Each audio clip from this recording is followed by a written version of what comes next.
What's going on this week in Nerf?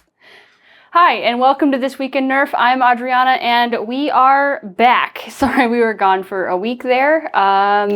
We'll try to be better. But now we're here, so let's go do the news. Dartstone has been killing it at Walmart with their Adventure Force blasters and with the various Pro blasters. Now Walmart has them making gel blasters. The Hydro Strike line is appearing on Walmart's website and will presumably appear on shelves in the future. Drac had the debut review of the Nebula Pro, which hits over 160 FPS. On the inside, though, it appears to just be a dart pistol that's been converted to fire gel balls. There's also a Pulsar Pro coming for firing gel balls in full auto and at higher speeds. Whether this will appeal to Nerf hobbyists is another matter. I'm personally not super jazzed about it, but it is interesting to see a company branch out like this, and it would also be great to see more paint jobs in this style. Speaking of new blasters, we have incoming products from both Nerf and XShot. Nerf has the Dino Squad Armor Strike for those who are missing an Ankylosaurus in their collection. It's a dinosaur-shaped pump-action revolver. How much cooler than that can you get? It's huge, has dart storage in the stock, and looks really cool, but it only holds 8 darts in its cylinder, so coming in at $50 might be a little bit much.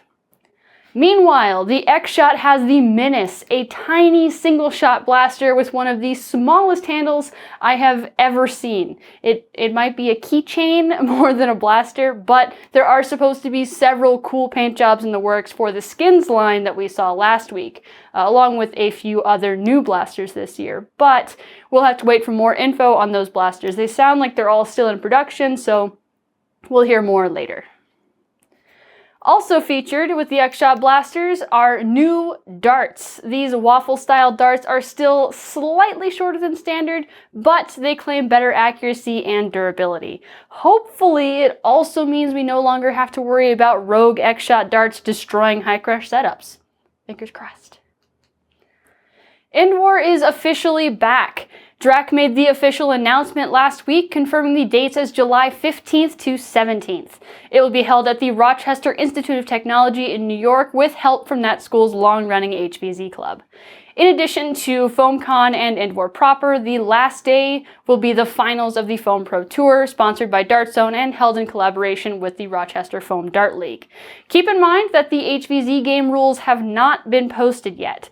RIT games have had a 100 FPS cap since the introduction of Rival, which is well below the 130 FPS cap that we're used to from previous Endwars. And that is a school rule, so while negotiations are ongoing, keep in mind that you might need to change your loadouts compared to years past.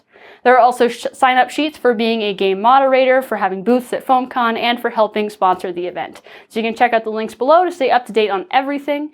I am gutted that I won't be able to attend this year, but I hope that everyone who can go has a great time.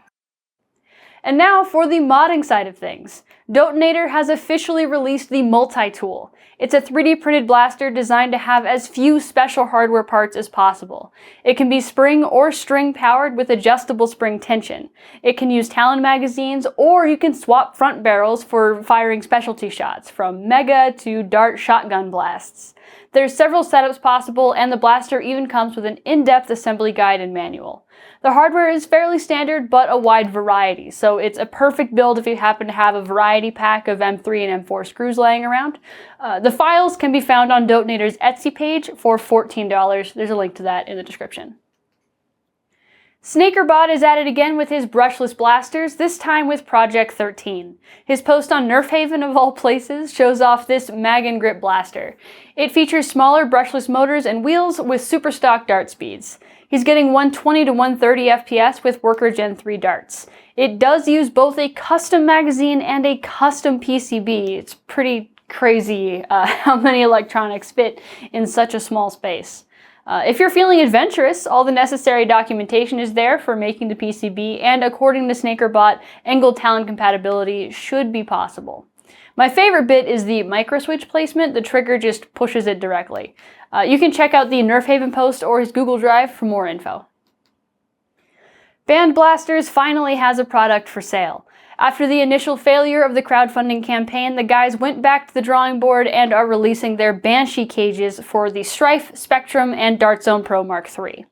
$90 buys you a pre-assembled PETG printed cage, machine flywheel, and their own custom motors. It's definitely a pricier option than most other comparable flywheel systems, but it takes a lot of the guesswork out of building a high FPS flywheeler, if the claimed 170 to 200 FPS velocities are accurate.